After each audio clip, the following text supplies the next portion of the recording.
స్తోత్రం చెప్పండి గట్టిగా. హల్లెలూయా. నడుము నొప్పి తగ్గాలంటే హాస్పిటల్ ఉన్నాయి, ఆర్ఎంపీ డాక్టర్లు ఉన్నారు. కడుపు నొప్పి తగ్గాలంటే ట్యాబ్లెట్లు ఉన్నాయి. అమ్మా ఏమున్నాయి? ట్యాబ్లెట్లు ఉన్నాయి. మూతుకో రంగు, ఏమండి కాళ్ళుకో రంగు, ఇవన్నీ ఉన్నాయి. కానీ వీటన్నిటికంటే నీ హృదయంలో ఉన్న కంపు పోవాలంటే, నీ హృదయంలో ఉన్న పాపం పోవాలంటే యేసు కావాలి. మారు మనసు పొందుదానా ఈ రాత్రి? చెప్పండి ఏ మనసు పొందాలి? అందరూ చెప్పండి, ఏ మనసు పొందాలి? యేసయ్యా నాకు మారు మనసు ఇయ్యయ్యా అనండి ఒకసారి అందరూ.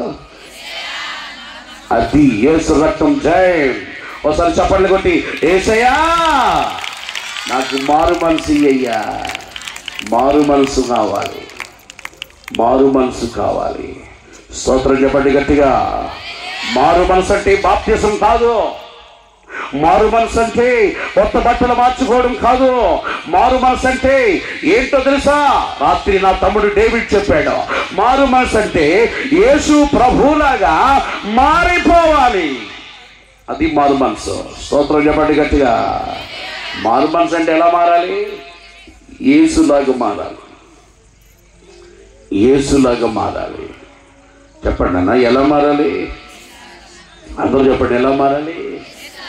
ఈ మధ్య నిన్ను మీ వీధిలో అనుకుంటున్నారు నువ్వు గయ్యాళ్ళకి మారిపోయావంట. మీ వీధిలో అనుకుంటున్నారు. మీ ఆయన వచ్చి పాస్టర్ గారికి చెప్తున్నాడు ఈ మధ్య ఏమనంటే, పాస్టర్ గారు మా ఆవిడండి ఓన్ నైట్ పైల్లో 2 గంటలు ప్రార్థన చేస్తుంది కానండి ఇంటికి వచ్చి నన్ను సీపుడు ఇచ్చి కొడుతుందండి అంటున్నాడు. ఎవరు? మీ ఆయన? అయిపోవా 2 చేతుల పైకి గట్టిగా దేవునికి స్తోత్రం చెప్పండి. ఇంకా గట్టిగా దేవునికి స్తోత్రం చెప్పండి. ఇంకా గట్టిగా చప్పట్లు కొట్టి దేవునికి స్తోత్రం చెప్పండి. మారు మనసు పొందు. ఏ మనసు పొందు?